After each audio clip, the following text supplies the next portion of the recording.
Bonjour à tous, c'est Pedro, on se trouve pour un nouvel essai et aujourd'hui je m'attaque à une citadine électrique sportive, la Abarth 500E.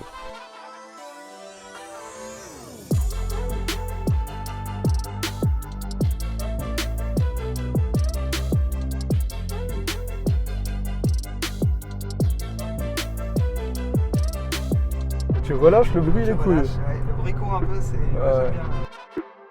Alors c'est vrai qu'il n'y a pas énormément d'électriques sportives. Dans son segment des citadines, c'est un petit peu la première, si on ne compte pas vraiment la SE, qui est moins orientée sportive que cette dernière, parce que vous verrez que sur la route, celle-ci, elle est plutôt sympathique. On a vraiment quelque chose d'assez sportif, que ce soit en termes de châssis ou autre. Globalement, on retrouve la ligne de la 500E, mais un petit peu plus sportifiée. Au niveau des teintes, il faut savoir qu'on en a plusieurs. Si vous n'aimez pas ce jaune fluo, ce vert acide, comme il s'appelle, il y a aussi un bleu poison. Il y a du rouge, il y a du noir et du blanc. Mais personnellement, je suis vraiment très fan de cette couleur, ça pop un peu, c'est assez flashy et ça fait du bien au parc automobile. Vous le savez que j'adore les voitures avec des teintes assez colorées. Donc comme je vous disais, on retrouve vraiment une face avant beaucoup plus agressive avec ce bouclier totalement redessiné. On a ces petites grilles là qui sont franchement très sympathiques. Juste en dessous, on a une lame de couleur blanche. Personnellement, je ne suis pas très fan du blanc, j'aurais bien apprécié qu'elle soit couleur de la même couleur que le lettrage. La signature lumineuse reste la même, à peu de choses près. On a le sourcil de l'œil qui disparaît, donc ça donne vraiment une signature lumineuse un petit peu plus agressive, on dirait qu'elle fronce les sourcils, franchement c'est très sympathique. Autrement on garde les clignotants ici là, en forme d'ailette, ça j'avais adoré déjà sur la 500, c'est sur la ligne de caisse et franchement ça se marie super bien.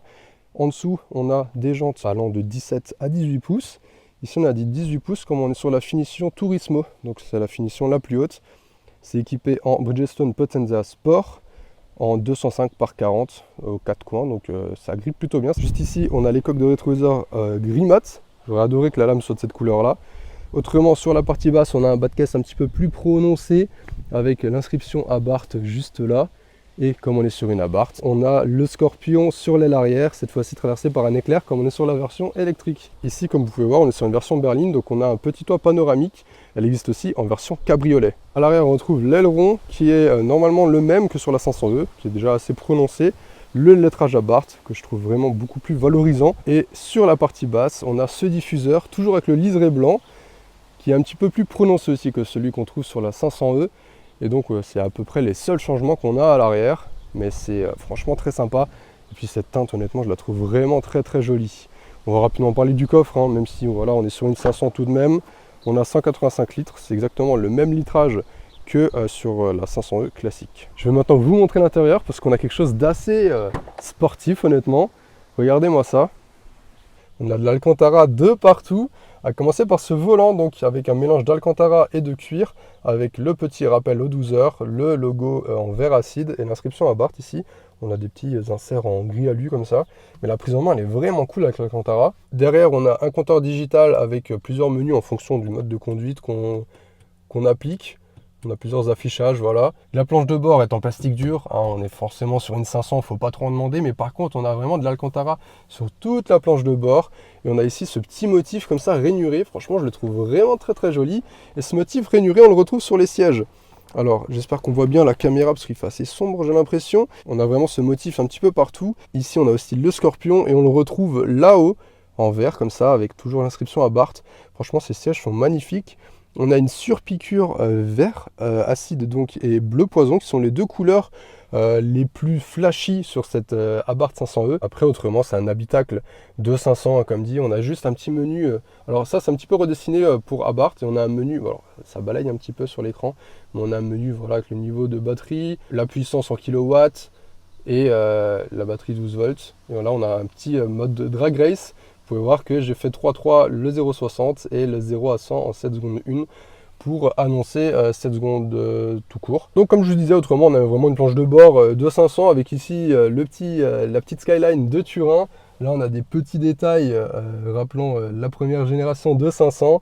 Autrement voilà, on a ici la commande de boîte, tout ce qui est volume, multimédia, frein automatique et la sélection des modes. Et ici on a un petit rangement.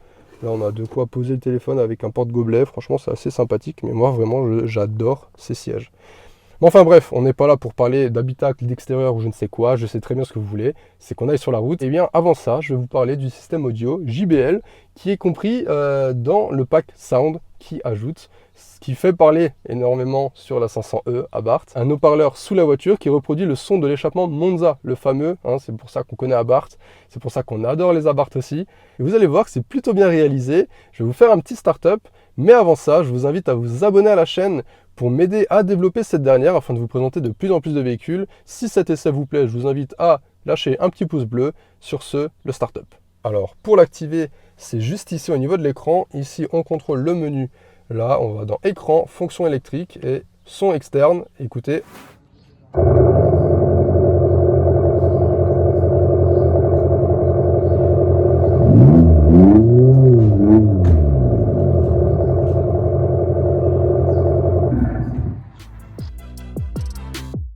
Du coup, je viens de récupérer la voiture, donc c'est filmé avant ce que vous venez de voir. Je suis en compagnie d'Arthur qui m'a rejoint, vous avez déjà pu le voir sur l'essai du UX 250H. Donc là ça n'a rien à voir, déjà c'est un tout électrique et surtout une sportive. Donc tu voulais voir ce que ça donnait et moi aussi j'ai hâte d'en prendre le volant. Donc on se met en drive et écoutez, on est parti. Hop là, donc là on est en mode Turismo, ce qui est le mode le mode street quoi, le mode éco pour la ville, le mode normal quoi en gros. Il y a 3 modes de conduite, il y a aussi un mode Scorpion Street et Scorpion Track. Et sympa le compteur. Ouais, sympa le compteur. Track, Scorpion Street, Turismo. Du coup en Turismo, on a moins de puissance. Je sais plus exactement, je note juste en dessous. On a moins de puissance que dans les autres modes, donc c'est vraiment le mode éco. Et on a le one pedal. En mode Scorpion Street, on a toujours le one pedal, mais on a les 155 chevaux. Et en Scorpion Track, on n'a plus le one pedal. Et on a donc 155 chevaux, c'est vraiment pour tartiner un petit peu. Et on va commencer en mode Turismo tranquillement. Pour économiser la batterie aussi. Éco, en mode éco. Important ça. Donc le volant en Alcantara, le toucher il est cool là. Le volant est chouette, mais la sellerie est sympa. Ouais, la sellerie, hein, t'as vu. La présentation est bien quand même. C'est une bonne surprise. On est dans une 500, mais une 500 premium quoi. Un peu, hein. C'est une bonne surprise. Ah oui, effectivement, le one pedal il est corsé. Hein. Faut s'y habituer à chaque fois dès qu'on reprend une électrique. La régénération là. Et normalement le one pedal va jusqu'à l'arrêt, donc ça c'est cool. C'est sympa, c'est léger, c'est cool, tranquillement. Ouais, en étant très soft. Ça a l'air sympa. C'est les premiers mètres. Les premiers mètres, ouais.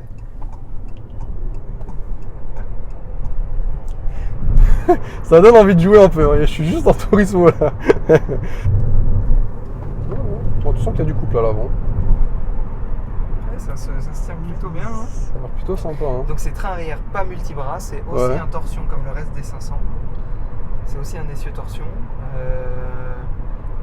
C'est les vraiment... pneus, c'est des Potenza d'origine. Ça, et on a les voies qui sont élargies de 60 mm comparé à la 500e classique. On a du 205 aussi. 205, 40, 18 ouais. Potenza, ouais. C'est la montre Potenza Sport. J'ai pas encore essayé ces pneus, donc ce sera l'occasion au passage. On va voir ce que ça donne sur l'autoroute. Et après on est en direction d'un col, hein, forcément. C'est un petit peu fait pour s'amuser quand même. On a perdu le premier pourcent. C'est le test là. Par contre, tu quittes la ville, t'as chargé ta batterie, tu vas t'amuser en montagne. C'est ça. C'est exactement l'objectif du truc. Hein. Pour une clientèle d'ancienne Abarth. Parce que c'est vrai qu'au final, cette Abarth, pour moi, elle vise une autre clientèle. Parce que la clientèle Abarth qui a vraiment une sportive pour aller s'amuser en col, mais uniquement pour ça, je pense pas qu'elle va vraiment s'y retrouver là avec cette autonomie là, quoi. Ou alors tu fais une heure de col, même pas, et tu rentres, quoi. Et tu vas boire le café en rechargeant la voiture. Ouais. 30 minutes de toute façon, c'est quoi? C'est 35 minutes, je crois. 35 minutes, ouais, c'est ça. Par contre, pour vrai, c'est vrai que j'accélère tranquille. Hein. C'est sympa. Suffisant, hein. De toute façon, la voiture est pas très lourde, elle fait une tonne 330, on a regardé, à vide. Donc, franchement, c'est propre pour une voiture électrique. Hein. Après, c'est une petite, c'est une citadine. C'est honnête, c'est un compromis. L'autre jour, tu m'as dit, ouais, en fait, c'est la première voiture sportive, électrique sportive, en fait.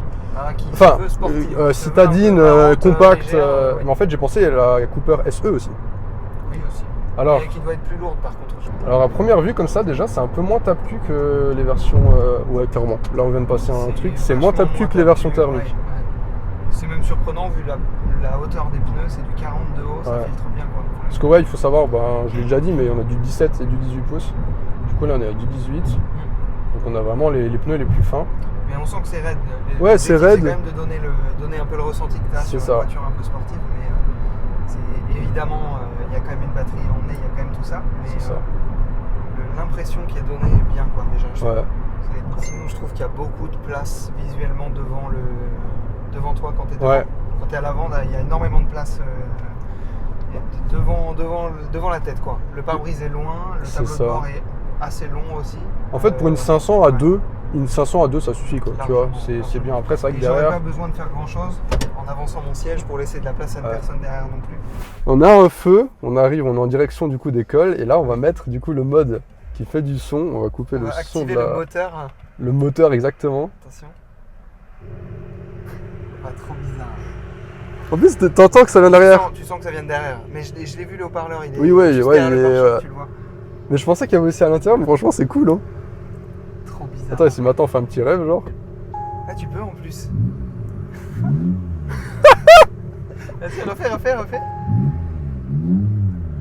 Trop bizarre. Effectivement, là, c'est un petit peu moins bien fait, mais apparemment, en roulant, c'est pas mal. T'as quand même au moins de vibration quand le bruit arrive, c'est bien. Ça, c'est pas mal. Et par contre, c'est fort, hein. Bah ouais. Eh, c'est fort, hein. Mais c'est drôle, en vrai, c'est drôle. Vas-y, refais des coups de gaz, là. Non, mais en vrai, vas-y. Et t'es au max, ça prend peut-être.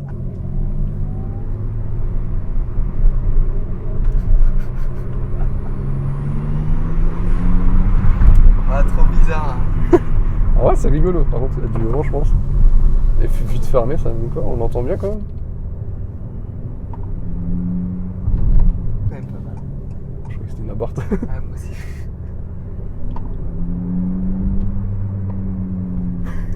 Par contre, ça te simule vraiment qu'une vitesse. Ouais, il n'y a qu'une vitesse. Ouais, ça t'as pas tout ça.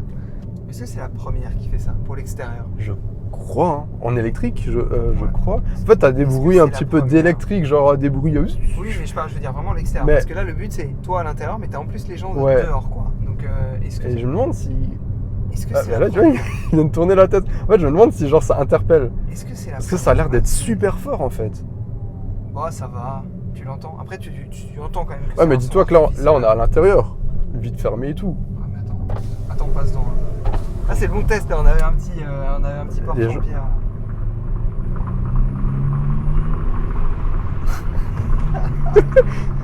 Je sais pas si les gens regardent à cause du bruit ou à cause de la couleur de la voiture.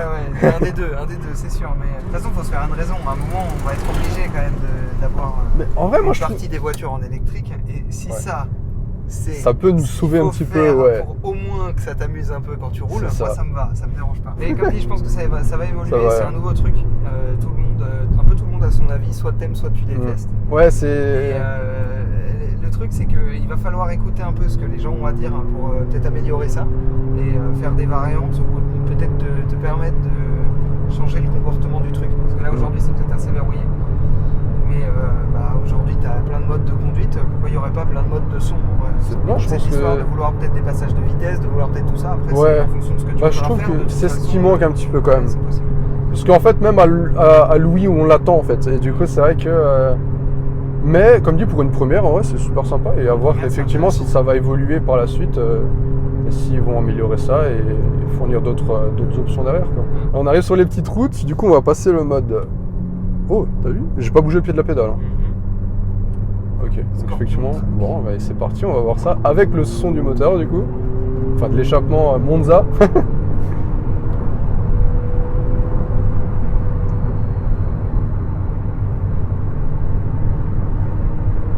Déjà, en vrai, vraiment par rapport à la 500, enfin à la Abarth 595, c'est vraiment beaucoup plus confort. Par contre. Ça se tient bien. C'est sympa, hein. Tu sens que c'est petit en fait. C'est un petit cube quoi. Ouais. Un petit pot de yaourt. Que le centre de gravité est bas. Ouais. Ça tient plutôt la voiture. Ça tient pas mal. Droite, quoi. Ça prend pas trop de roulis non plus.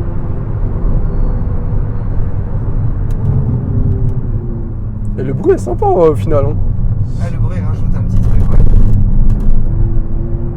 Ça galère un peu à passer quand ça tremblote un peu. Après, la route, elle est pas nickel non plus. Alors, en vrai, c'est vraiment sympathique. Alors, c'est marrant parce que tu sens que c'est un peu raide, mais c'est vraiment confort, quoi. C'est pas tape-cul, en fait, ça absorbe bien.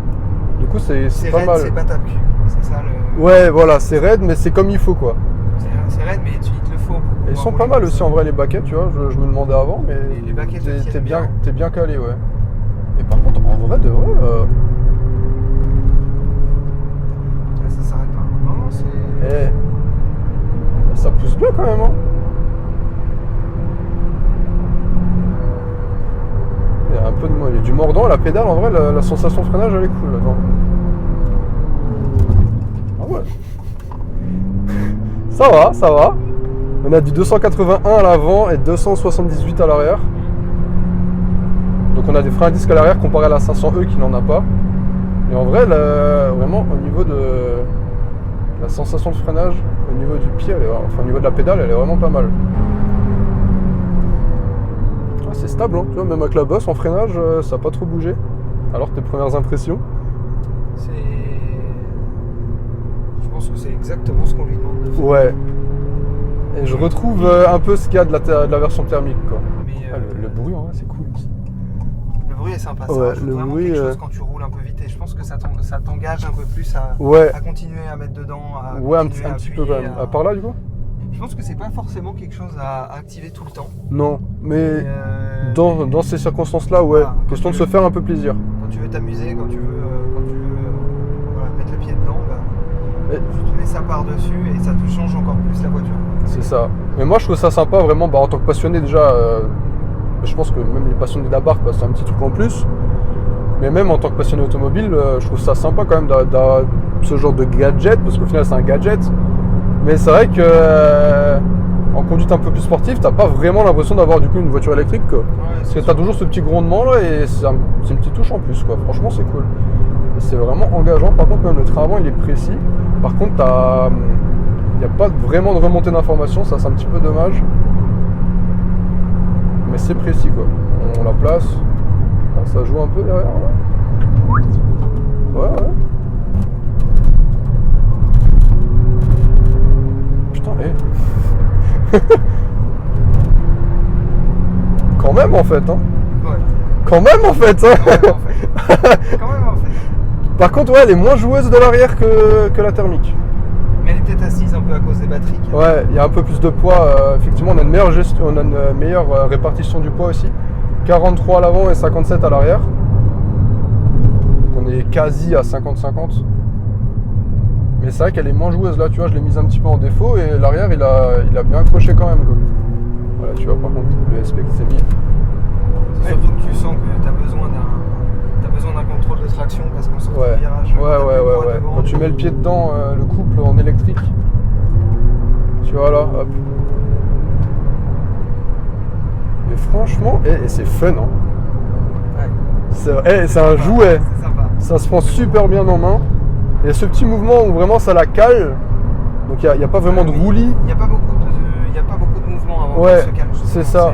Du coup c'est très... c'est sain en fait. C'est vraiment sain comme comportement. En tout cas, je suis vraiment... Bonne première impression. Ouais. Franchement, je m'attendais pas à autant de plaisir, tu vois. Est-ce que ce serait pas vraiment une voiture électrique qu'on apprécierait quand même pour ce qu'elle est, quoi, tu vois. Totalement. De toute façon, moi, depuis qu'elle a été présentée, je veux vraiment voir à quoi ils ont pensé. Parce que c'est la première où ils se disent on fait une électrique, mais on va pas la faire chiante, quoi. Ouais. On va en faire une sympa. C'est une sportive électrique, quoi. Un truc qui te donne envie d'aller t'amuser, quoi. Mais c'est pas des perfs ultimes d'aller faire le 0 à 100 le plus bas possible. Ça, de toute façon, il y en a d'autres pour le faire. Ouais. Et, ça reste dans les... L'utilité pour tous les jours, faut en avoir. Par contre, pouvoir prendre cette voiture pour aller s'amuser dans un col sans avoir 2 tonnes à faire tourner, 2 tonnes à ralentir. Parce que autre, comme dit, il y a la Coupe RSE, mais après c'était tout de suite des e-tron GT, des Taycan. Ça sera des voitures plus lourdes, plus chères, plus compliquées, plus... le premier truc que je vois, c'est que c'est tout simple. Ouais. Beaucoup de choses, ils sont toutes simples. Et surtout, on a un poids super réduit, quoi, comparé aux autres, quoi. 1335 kg sur une voiture électrique, au final, c'est pas grand-chose. Hein. Ouais. Non, franchement, je suis agréablement surpris, là.